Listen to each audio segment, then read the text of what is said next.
A number of you started watching the channel after I purchased this 1998 BMW R1100 RT and found out whether or not it was shot or not.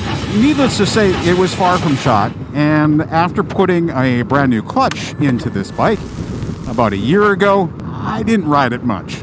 Now, it's not that the bike had anything wrong with it. It's a great riding machine.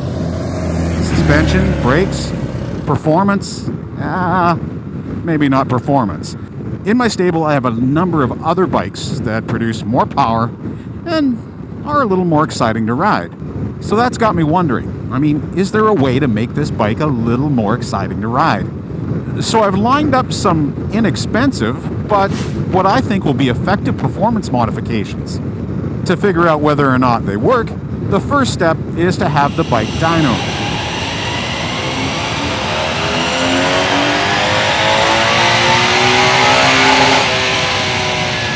We'll go back to the garage and bolt on these parts. So although these parts are inexpensive, I think they'll make a significant improvement on the performance of the bike. But we'll find out for sure when we go back to the dyno after the parts are installed. So today on Rod Rides and Wrenches, we see if we can take this old dog of a BMW with 200,000 kilometers on it and teach it some new tricks.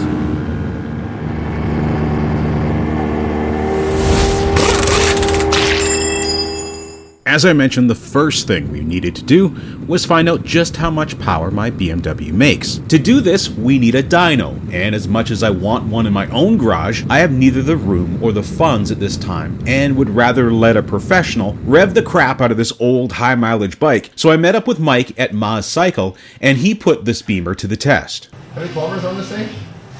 Let's say 194, 745. Oh wow. According to my commemorative copy of 90 years of BMW Motorrad, the R1100 RT originally made 90 horsepower at 7,250 RPM, which would have been at the flywheel or just engine horsepower alone. This figure is the one that's given and listed by the manufacturer, since it would be higher than the one when compared to horsepower that's made after the transmission and drivetrain is installed. Now, most rear-wheel drive cars lose around 15% of their power to the rear wheel, and in the case of our shaft drive motorcycle, it is a little less. The data I found online listed the rear wheel horsepower for the R1100 RT as 81, or about 10% less than the flywheel. But this bike is 25 years old and has more than a few miles on it. I would be fortunate to see a dyno that was only 15% off what a brand new R1100 RT produced at the flywheel. This would put the horsepower at around 76.5. I'm going to use this as our benchmark, and anything more than 76.5 horsepower at the rear wheel after our modifications would be the goal, since the bike is probably not making this sort of power right now. The dyno will also show us where the bike is making power through the RPM range, since we don't ride around at 7,250 RPM all day. More important than horsepower is torque. Being a touring bike, increasing the torque, especially under 5,500 RPM, will make a difference to the way the bike responds in traffic and when carrying a passenger. Brand new, the bike made a peak torque of 69 to 70 foot-pounds at 5,500 RPM. Again, expect a 5 to 10% reduction from the flywheel to the rear wheel, so somewhere between 64 and 65 foot-pounds. After a series of dyno runs, our 200,000K BMW came back with a surprising result. The bike made 76.1 horsepower at 7,370 RPM, while the peak torque was 61.71 foot-pounds at 5,660 RPM. This surprised everyone, including Mike, the shop owner. So after all the miles gathered on this bike, it lost less than 5 horsepower and around 3 foot-pounds of torque. At this point, I didn't know what to think. The bike was already making good power based on the original specifications, and it was running strong.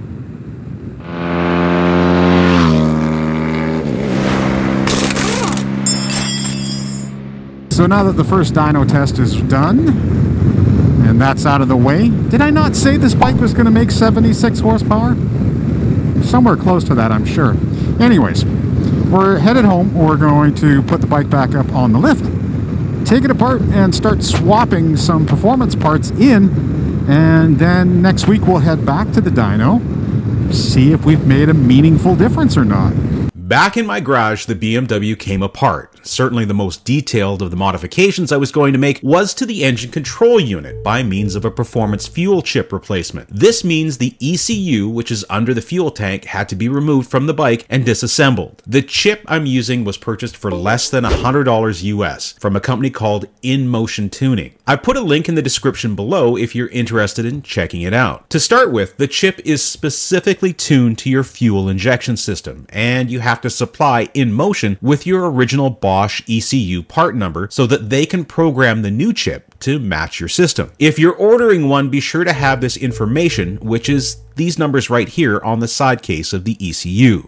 To replace the chip, you need to separate the case on the ECU, which is not easy since after removing the Torx Plus screws that hold the pieces together, you have to break through a silicone seal. Just keep working the corners and sides and try not to get any tool too far inside the ECU that you might damage the circuit board. Once apart, the rest is pretty easy in that you simply remove the clip covering the stock fuel chip and replace it with the new one supplied by INmotion. Orientation can be a bit tricky if you're unfamiliar with this stuff. So there's a notch in one end of the chip which aligns with the receptacle on the circuit board. Match these two up and the chip will work fine. After the chip, I also installed a K&N air filter, replacing the stock paper element. With the expected increase in fuel flow, we need to make sure that there's an adequate supply of air for combustion. Also updated were the spark plugs to these nifty dual electrode NGK plugs. The original Bosch plugs read fine, but they were getting old and this was an inexpensive upgrade. The new air filter and plugs ran to only around $75 US. The final performance add-on is this Dominator GP Exhaust, which will eliminate the catalytic converter. The old original muffler is rusting out, and I had expected the catalyst to be getting plugged up. If you could buy a new OEM replacement, the BMW parts fiche lists this muffler and cat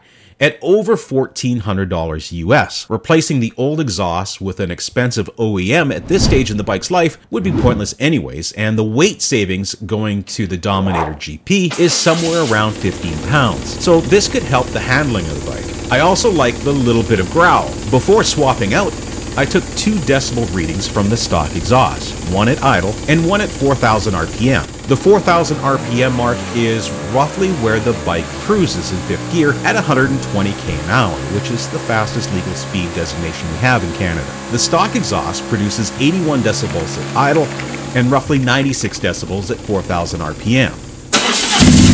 With the Dominator GP, idle is significantly increased to 90 decibels and around the same proportional jump to 104 decibels at 4,000 RPM. When cruising, there's a noticeable sound, and when accelerating, the bike is somewhat reminiscent of a Fokker airplane, and maybe it's wishful thinking, but the 4-valve just sings with this exhaust, kind of like Louis Armstrong in the French Quarter. I know this sort of thing is not for everyone, but I'm a proponent of having a motorcycle that is both heard and seen. This is a major reason I can't get my head around an electric motorcycle, but that's a story for another time. I've put a link to the Dominator GP Exhaust in the description below.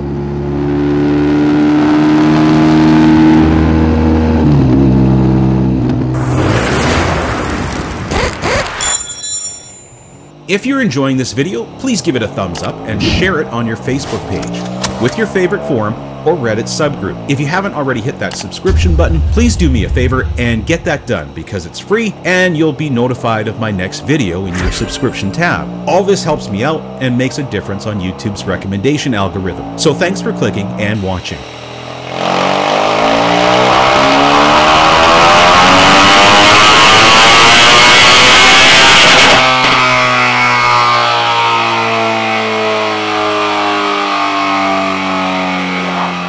After all this modification, the Beamer's peak horsepower went up by only a little more than 1.5 ponies. Oh, for f***'s sakes.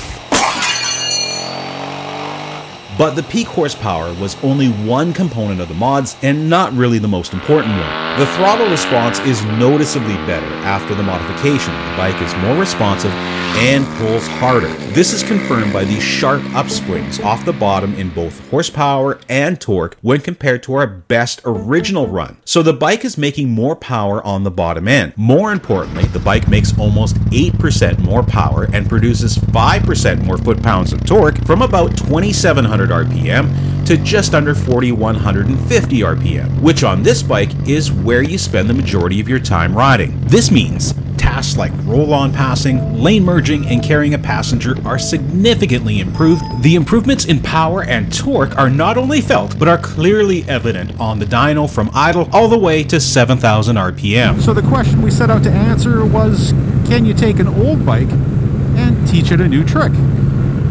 Absolutely. This bike makes about as much power now as it did when it was brand new.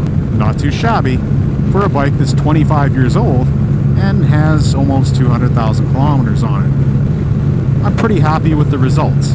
And for the price, we really couldn't go wrong. We spent relatively a minor amount of money for a reasonable performance upgrade. And on a side note, it is a lot more fun to ride. Just remember that whenever you ride, be sure to ride safe.